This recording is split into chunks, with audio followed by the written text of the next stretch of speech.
There, creatives. I'm super happy to be back on the mic and sharing this next season, if you will. I don't officially have my sections of podcasts labeled as seasons, but since I took a 2 month break off during the summer, which I feel like I'll definitely be honoring that again next year and taking time off.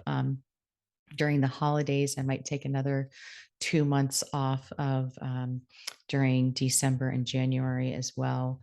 Um, it feels nice to be back, and I'm really excited to share the interviews that I've been recording with folks. I think it's going to be really great content and hope that you enjoy it. And I hope that you were able to do what you needed to do to honor your pace and season in your work and your life over this summer as well. And this first episode back, I think it's episode 135, is with a former art therapist turned website designer. And her name is Monica Kovach. And she and I talk about how she kind of made that switch and how she runs her business, which is called Hold Space Creative, which is such a beautiful name um, for thinking about, you know, our work as a holding place and a holding environment. And she is thinking about that in how she creates and designs websites specifically for therapists. And so I really hope that you enjoy this episode learning about her, how she helps people write copy and design their site. And yeah, enjoy. The Creative Psychotherapist is the official podcast of the Creative Clinicians Corner, a practice-building resource for creative psychotherapists. TCP Podcast is the cast for creative, expressive, and experiential-focused psychotherapists curious to learn how to design, build, and scale a thriving private practice. Your host, Raina Lombardi, interviews successful therapists about the tools and strategies they have used to develop creative, focused practices. They also talk about the products, services, and side hustles they have developed using their knowledge and creativity to enhance their therapy practices, make a greater impact in their communities, and diversify their income streams. Welcome. Now here's your host, Raina Lombardi. Thanks so much for listening to the Creative Psychotherapist podcast. I'm your host, Raina Lombardi, and I'm very excited to welcome my next guest, Monica Kovach. And she is an art therapist turned designer. And she worked as an art therapist and counselor, and now she's doing web design for therapists. She's passionate about making therapy more accessible by helping therapists present themselves in a more accessible way. And she lives in Michigan with her two kitties, Bubbles and Pearl. And when she's not designing websites, she can usually be found somewhere in nature. Welcome, Monica. Thanks so much for being here. Thanks for having me, Raina. I'm so excited to talk to you. I am too.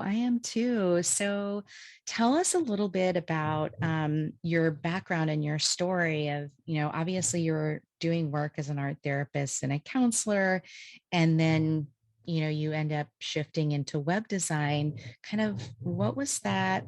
How did that happen for you? Yeah, so it's kind of a long, winding story, but as most career stories are, I think. But before I was an art therapist, I was, getting my BFA in fine arts. So my focus was actually photography, but I had always been super passionate about art and design.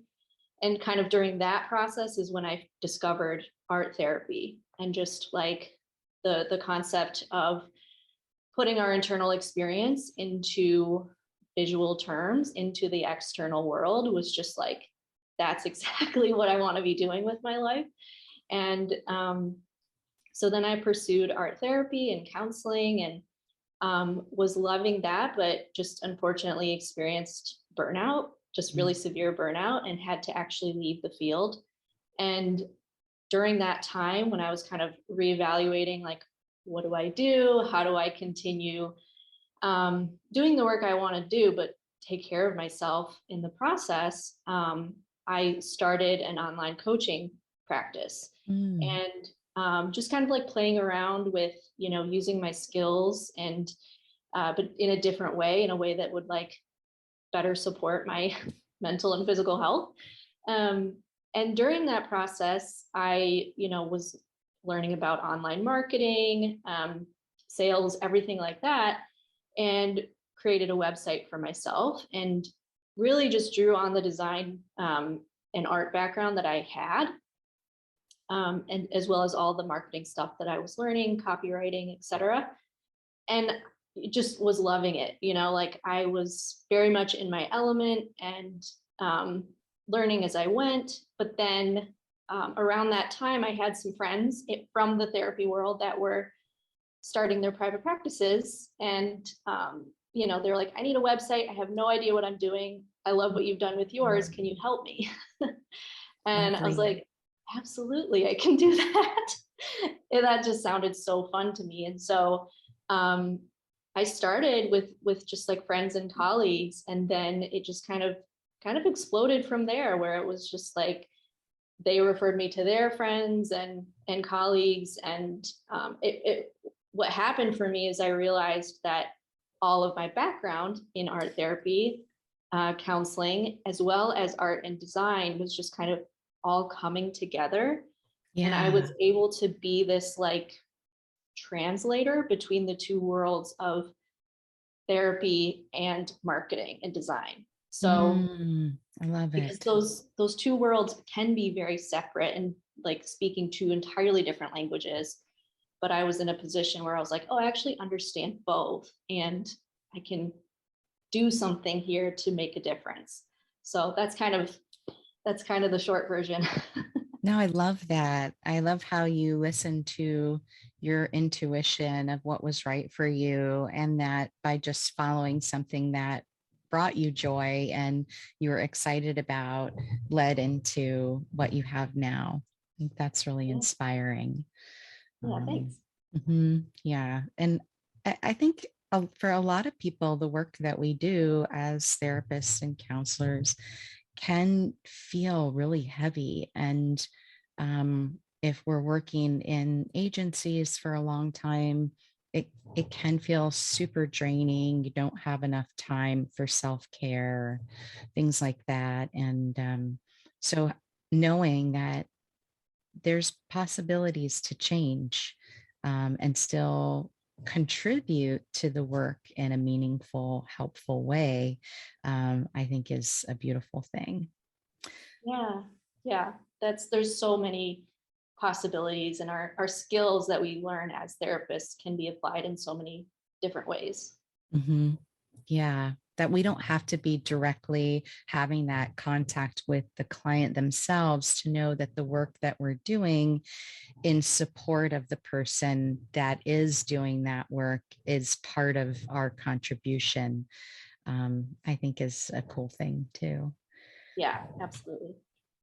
So now that you've been doing this a while, what are some things that you've learned about web design, specifically for therapists that are, wanting to have a private practice? They're not really skilled at web anything. It's like a foreign language.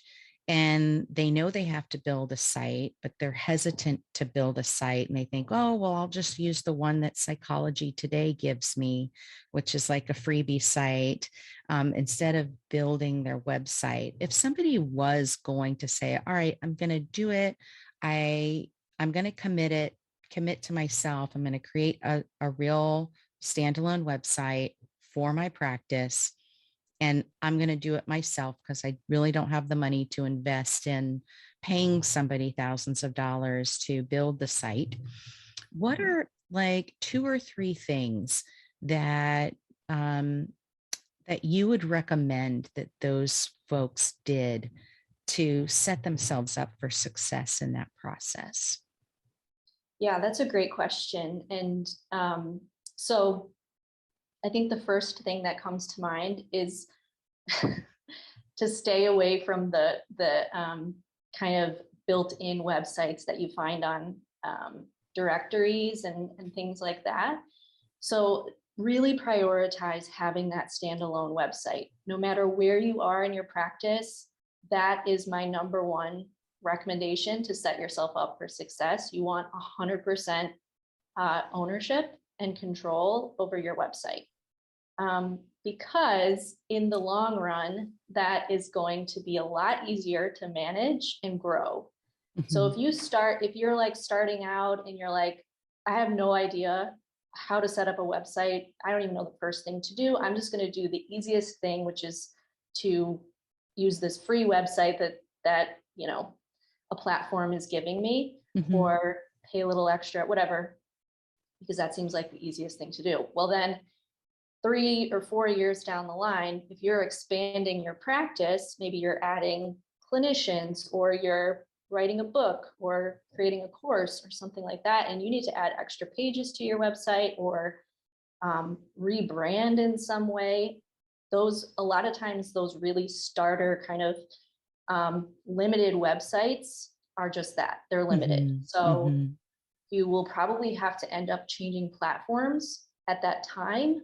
And when you do that, you're basically having to start at zero, like meaning in terms of your website's authority on Google. I'm getting into the weeds a little bit here, but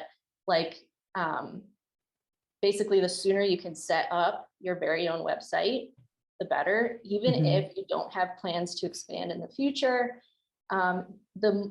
Even if you have like a simple one-page website that you own, that's the perfect scenario. So that's number one. Have your own website. You need the standalone. I agree. Yes, I agree. Absolutely.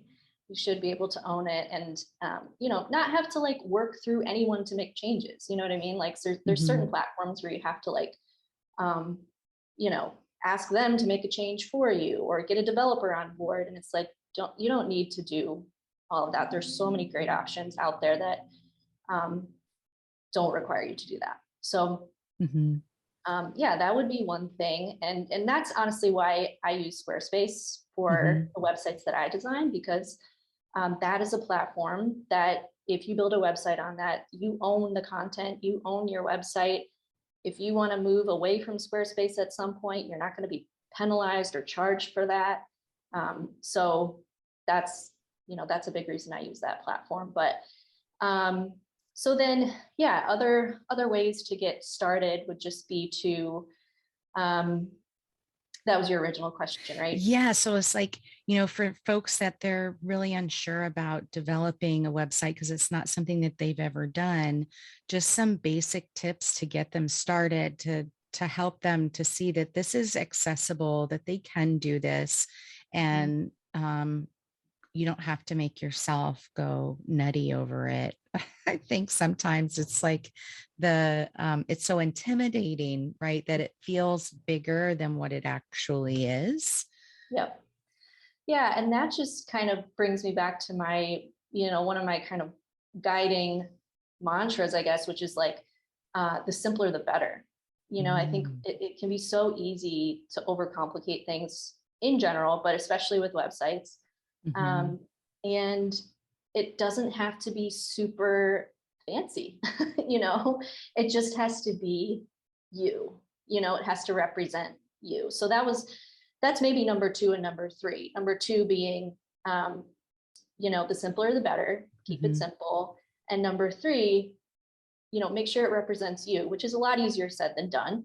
But a really easy way to get started is just to have some professional headshots taken, have like a photo shoot day with a photographer that you admire, and have them take some photos of you where you feel like, your best self, your most authentic therapist self.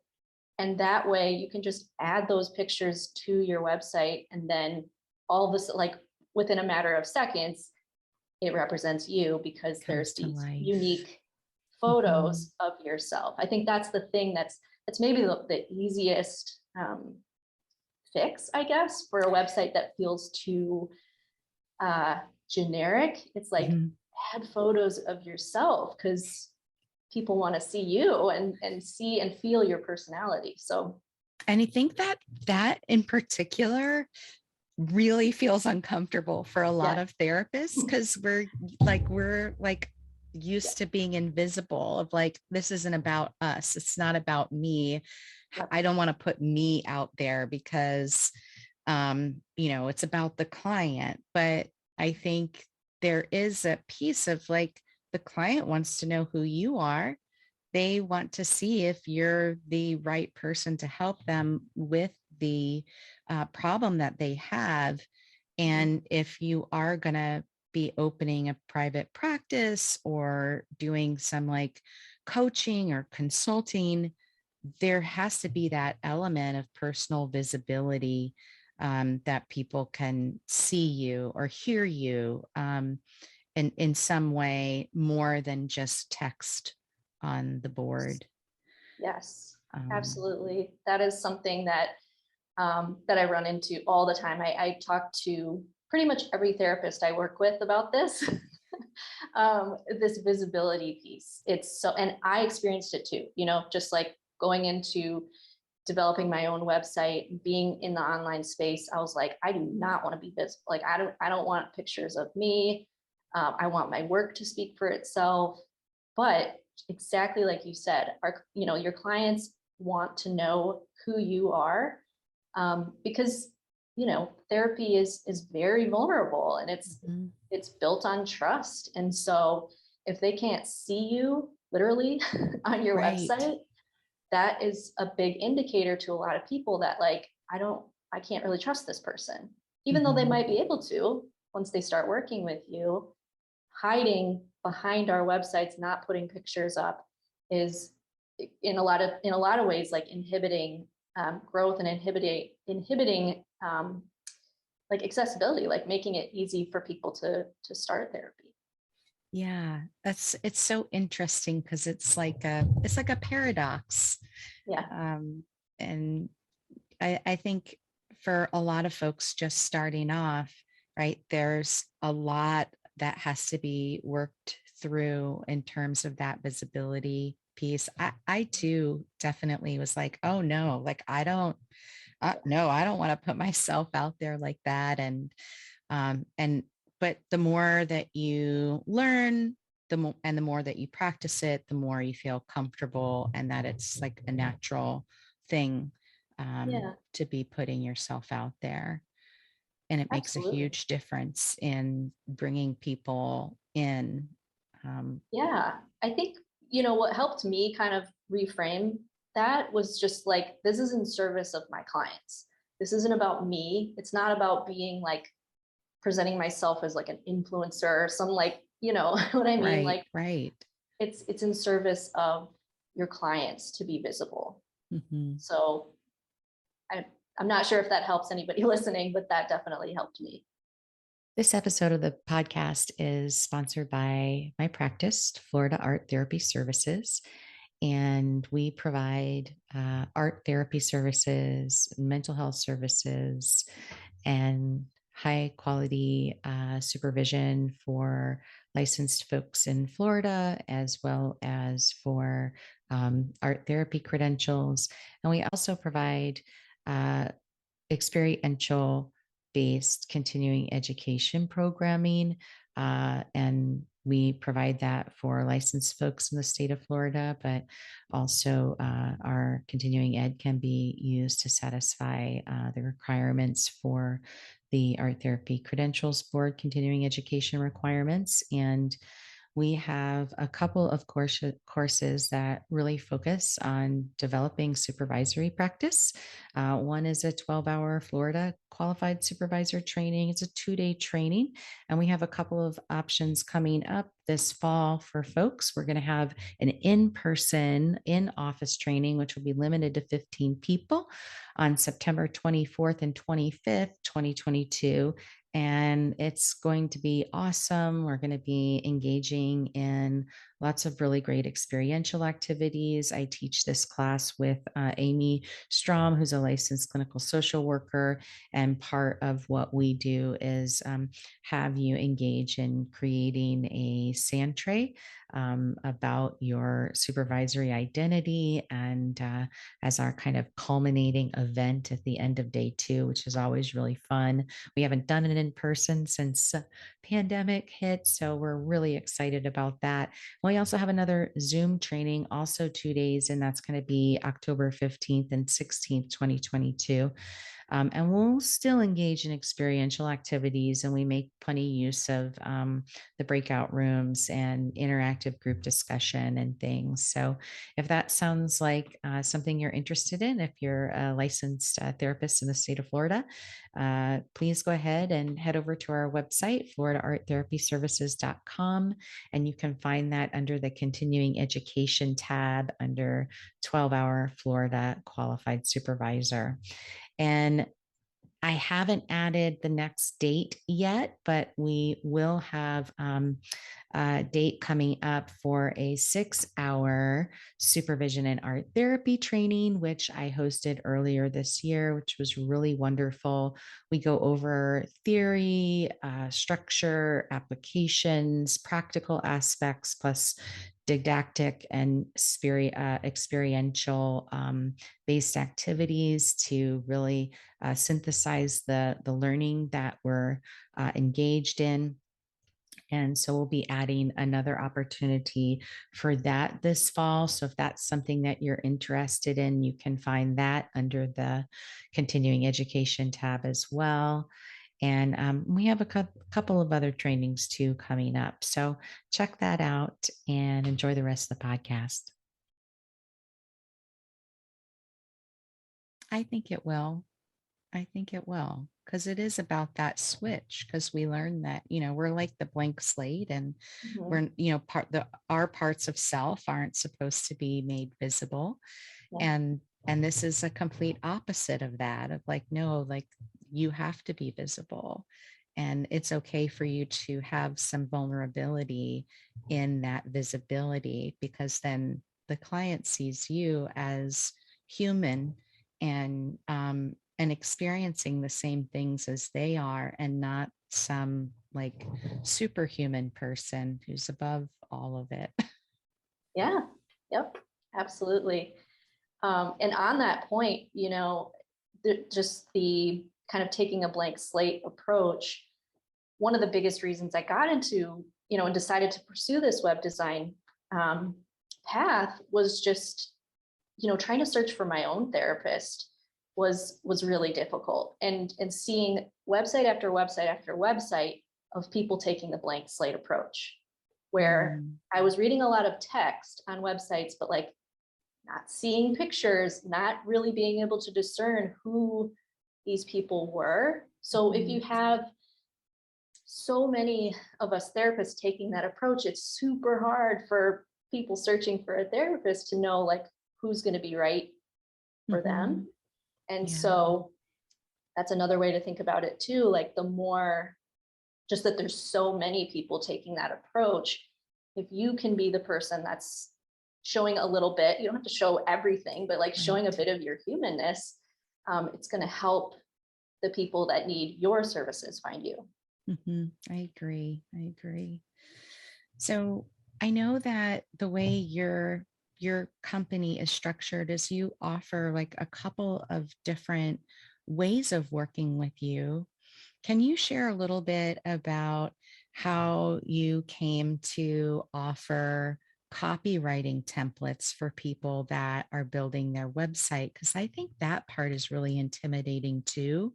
As therapists, we're so used to like, writing academically, And, you go to grad school and you have to write all these papers and there's these really long, complicated sentences. And um, it's a different way of communicating versus the writing that you put on your website. Um, Absolutely. so can you talk a little bit about like what inspired you to create these templates and how people can use them to really create unique pages that speak to who they are, but also call in the clients that they want to work with? Yeah. So yeah, my copywriting templates are really based off of um, my custom copywriting process that I don't offer anymore. But I used to offer in the first few years of my business, where I was working with therapists one-on-one on custom websites. And in this process of writing their copy for their websites, I was asking them these questions to get to the heart of the type of work that they were doing. And then from there, I would write the copy, the marketing copy. So basically, I would translate what they were saying into marketing copy, which was just kind of putting their words into language that like a layperson would understand, like someone who has never experienced therapy, and their specific niche, right? So I Mhm. was kind of doing that translating work from academic to copywriting. And then I was noticing as I was doing it over and over again, I was like, this is pretty much the same process over and over Mhm. again. And I can actually create a structure to kind of teach this translation process. And so that's how kind of my copywriting templates were born. Is just like kind of putting down on paper, like what am I doing here when I'm writing custom copy for therapists? What is the process? And so the templates are that they're my process of translating that academic therapeutic language into marketing copy. And so, when therapists use them on their own, they can, answer a lot of the same questions that I would ask my custom clients, and then go through the prompts to then kind of transform that into marketing copy. And then they can just add that to their website. So, I um, love that. yeah, yeah. And can you share a little bit about why that's important? Why is this piece important in terms of like making your website be all that it can be? Yeah. Well, I think it kind of goes back to the accessibility piece. Like if we're speaking a different language, then the clients and customers that we want to attract will likely miss them.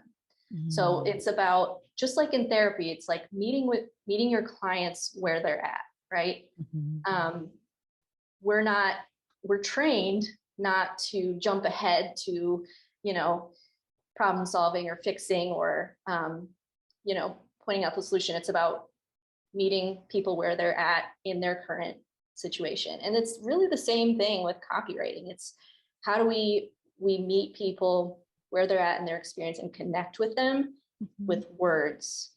And so I think the approach that a lot of therapists and um, myself included at the beginning, the approach that we take is like that academic approach, like almost like resume writing or cover letter writing, where it's like, Mhm. these are my skills and this is what makes me qualified. And that's great, but that's not what people are going to connect with. That's not what is going to make people like pick up the phone or schedule that first session. Mhm. Um, what's connective and what's going to actually make people be inspired to take action is reading words that make them feel like, oh, this person gets me. This person really Mhm. understands my unique experience, you know? Mhm. And the only way to do that is really just to use to meet people where they're at, to use the language that they're already using and to describe their unique life experience. So Mhm. yeah, it's super important. Yeah. I think too, there's like there's an essential piece of making the writing really easy to read, Yeah. right? That we want to reduce the barriers there too. Because if people are looking for us, they're probably anxious or stressed out, Yeah. and they're not processing information as effectively as they would be if they were in a regulated state. Absolutely. And I feel like that piece is an important aspect of the writing too, of like we were saying, like meeting them where they're at and understanding where they're at, and catering to that. Yeah, definitely.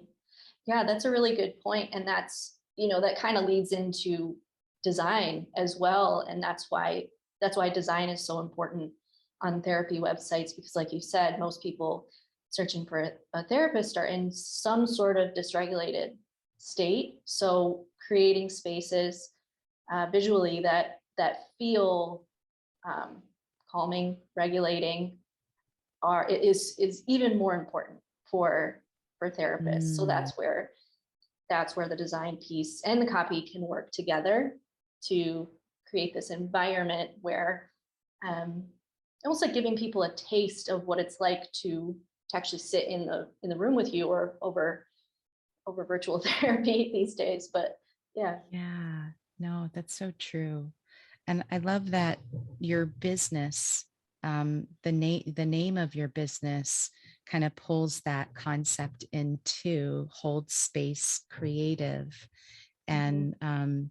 And it is a beautiful like translation. You're the holding space and the holding environment of the website is that first taste of that container that you as the therapist are going to be creating when you're welcoming people into your physical location or virtual location. Um, that I love that that title. Yeah, thank you. That it's definitely a common thread throughout everything I do and the things that I create. It's helping therapists understand that, yeah, your website does is maybe one of the first places that's going to hold space for your clients, and so that's why it's that important. Mhm, mhm. And so tell me a little bit about what are the ways in which you help therapists design their website. You have your templates, which I'll definitely put link to your website in the show notes. And if anybody's listening that struggles with the copywriting, her templates are really affordable and accessible too. So if you're just starting out, it's a really awesome resource. But what other ways do you help therapists build their website? Yeah, so the primary way is by my Squarespace templates. So, just like Squarespace has their kind of stock Mhm. templates, um, I was just noticing that none of them, or very few of them at this point, are designed for therapists. Nope. And right. No. And because, and it's hard to know what therapists need if you haven't been in the therapy world and the mental health world. So that's like going back to the beginning. That was part of my position as kind of the translator between the two worlds.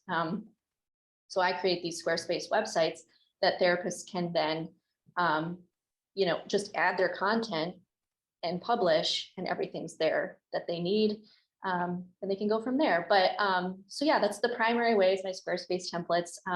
I also offer a 5-day design service where I tailor one of my templates to the therapist's, desires. So that's, I don't offer custom design anymore. I kind of realized that, by and large, most therapists don't need a custom website. And so, so these templates are really accessible and easy to use. And I really put a lot of time and intention into making sure all of the instructions and guidance and support are there for even for people who have never touched a website builder in their life.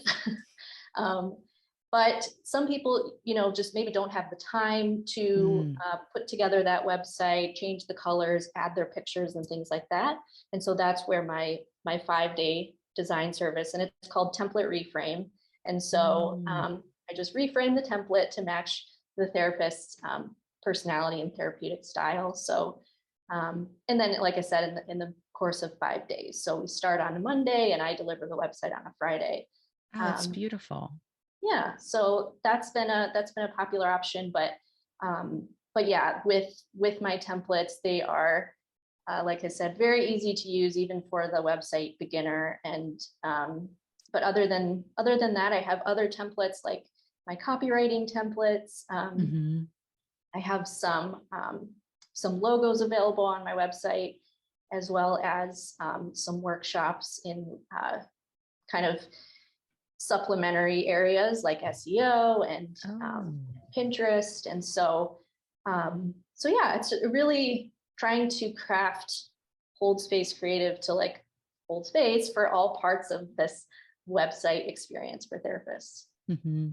Yeah, I feel like the website is the workhorse Yes, of our like marketing. It's really a foundation, and it's important to invest in that process for sure. absolutely. Um, Yes. I started my website with Squarespace a long, long, long time ago, and and I had never done web development before either. And but I found it was intuitive and it was easy to use. It's a beautiful product. They really make it easy to use, and they really try to keep it a high design experience. So no matter what you choose, you end up with something beautiful. Yes, absolutely. Yeah. And then Yeah. I switched. I moved away from there and have another company that does everything for me. I have the back end access in like a WordPress site, which gives Yeah. a little more functionality. But I didn't do that right away. I like waited until it was like I I had been using the Squarespace for years before I made the transition. And it Yeah. was just to accommodate more as my practice grew. Mhm. But I feel like it is a really great, affordable tool for people just starting out, and like beautiful designs. And they seek you out for your templates. They can put together a beautiful product to get people to work with them without feeling overwhelmed by the costs. Because Yeah. really hiring like a web developer company, unless you're offering some kind of like crazy live streaming integration and you have all Mhm. kinds of products and stuff that you're going to sell, it's kind of overkill. And it's so expensive. Mhm. Yeah, yeah, and that's what I found too, and just the time that it takes to develop and design a custom website. Um, it takes a lot of time, and Yeah. so the combination of things that we're talking about was really what kind of pushed me toward making templates, just to make it easier for therapists to get up and running with a really well designed website, but also just make it so that I could help more people, and Mhm. was um, not spending months on a single project. You know what I mean? Yeah, yeah. I'm sure too on that end with doing customization, there's a lot of back and forth of like what somebody thinks they want. And then as you're moving along, they realize that's not really what they want. And Mhm. and that ends up being a whole process. And that part I think too can be intimidating to like, well, I know I need it, but I don't exactly know what I want. But Right. that's where the templates can be really helpful because you can look through them for inspiration Mhm. and then choose from there. Yeah.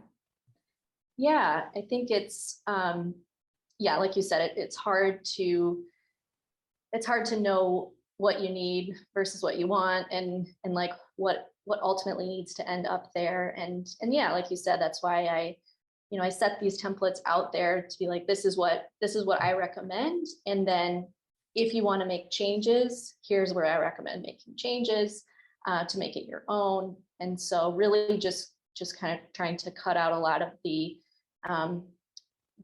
confusion and questioning that can happen, that can actually keep people kind of stuck in inaction. Mm-hmm. Yeah. Yeah. It's easy to find yourself there when you're embarking on something new that you don't have the skill and it doesn't come with ease. Yeah. For sure. Yeah. So you had mentioned like workshops on Pinterest. Can Mhm. you speak a little bit about that? I'm curious. I don't really do a lot on Pinterest except for like I cook a lot. I'm kind of obsessed with cooking. Yeah. And so I use Pinterest a lot for like inspiration and recipes, but Yep. not so much for like my work as a therapist. How can that be useful? Yeah. So I also use Pinterest for recipes and also gardening things. I'm always on there. But yeah, Pinterest is it's kind of the same as Google, but it's a visual search engine. And so I had a Pinterest expert come and do a workshop with me, and the recording is available on my website. But we talked about how to use Pinterest as to widen your reach and to attract more people to your website, just like you would use SEO on Google. You can use kind of the same principles on Pinterest, but it's just a more visual platform. So creating graphics that lead to your blog posts and your websites, or your website, and just kind of trying to, again, like meeting people where they're at. It's similar as like using Facebook or Instagram for Mm. marketing and connecting with people. You can do the same thing with Pinterest. And one of the biggest reasons I wanted to do a workshop like that is that Pinterest is one of my top social media referrers to my website. And it's Fascinating. yeah, and it's something where I feel like I don't have to do a lot of work on that platform to get a lot of return. So Oh, I love that. yeah, and so I was like, I think therapists need to know about this. And so we did a workshop and we explained how it works. And so yeah, it's something that is just like any, Google or any other platform. Those algorithms change and shift over time, but there are some really core foundational things that we can do to put ourselves in front of the people that are searching for us. Hmm. Yeah. And I think that it's getting harder and harder to use platforms like Facebook or Instagram Yeah. to really connect and reach your audience, unless you're willing to pay to play. And I mean, for a lot of us, that's just not a realistic expense in our budget when we're not really seeing a lot of return.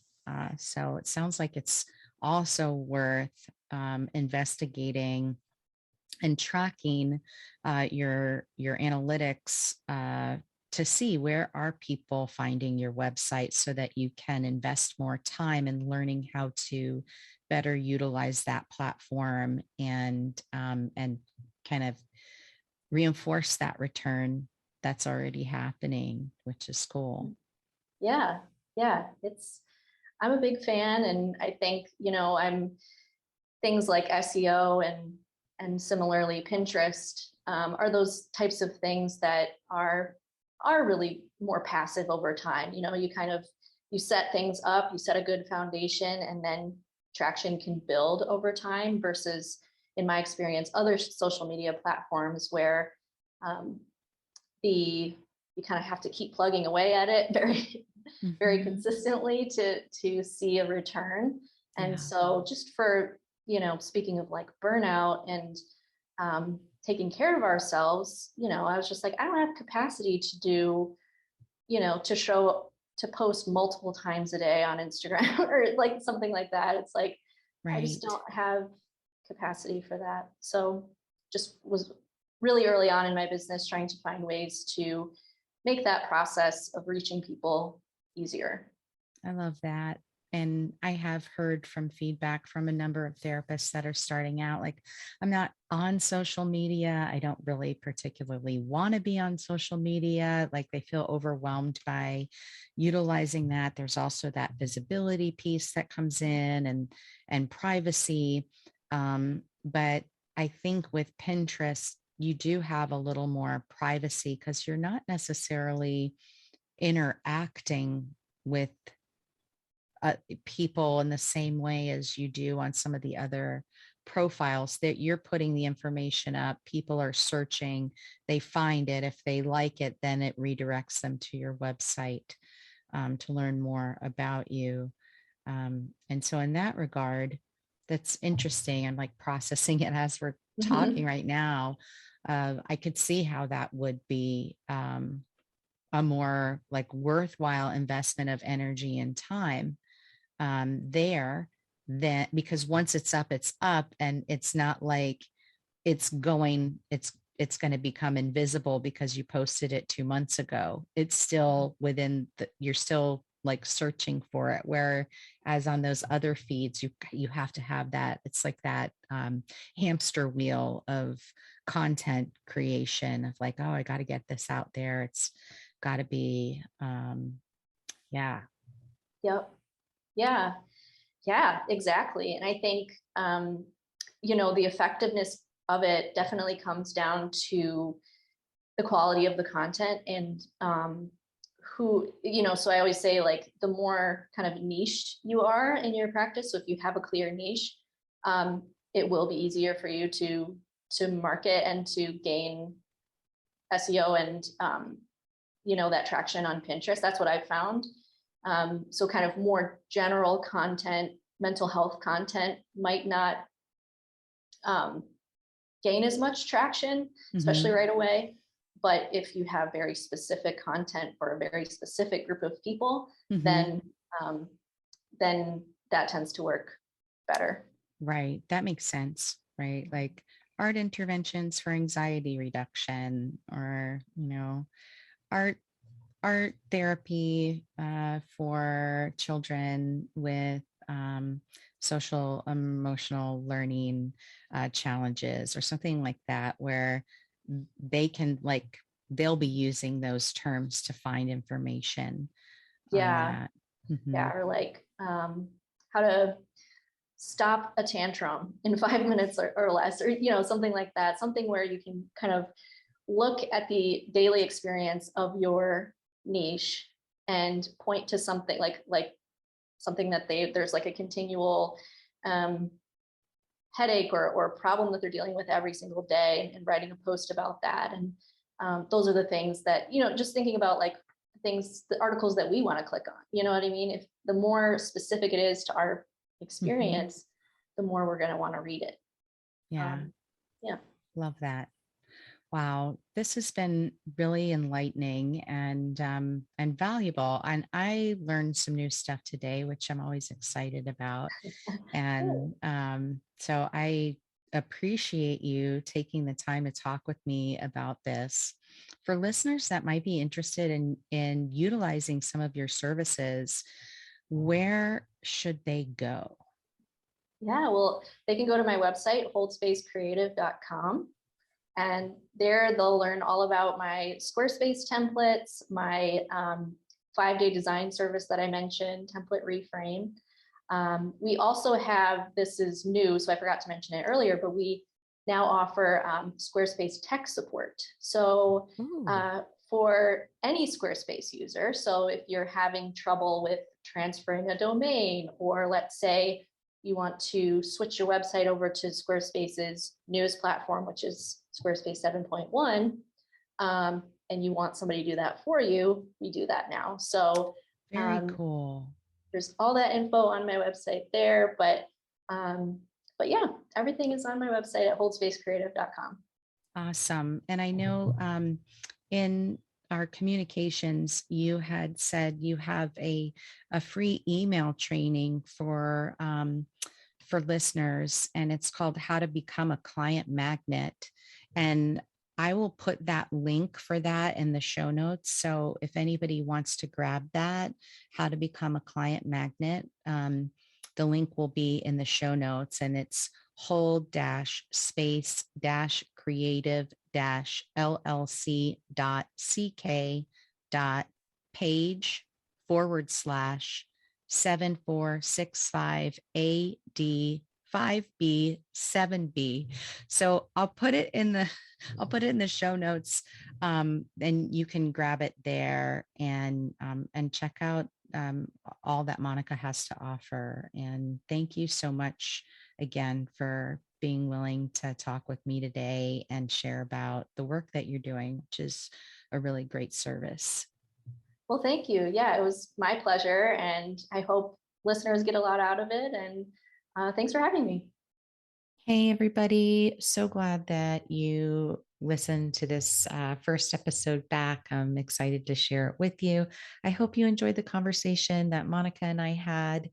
And if you're looking for somebody to help you to design a beautiful website, somebody who understands expressive arts therapies and how that should be translated in your website and your copy, I think you should definitely check out her work at www.holdspacecreative.com. And she also has an offering of a free email training on how to become a client magnet. And so if you wanted to check that out, you can go to this particular link, which is https://hold space creative llc dot ck dot page /7465 AD 5B 7B. And if you couldn't figure out how to write that down because you're listening while you're driving, don't worry about it. Check out the show notes. I will have it there for you. All right, take care, and talk to you next week. Thanks for listening to this episode of The Creative Psychotherapist. If you like what you heard, please rate, review, and subscribe wherever you listen to your favorite podcasts. For show notes, downloads, and additional resources, head over to the website at www.creativeclinicianscorner.com.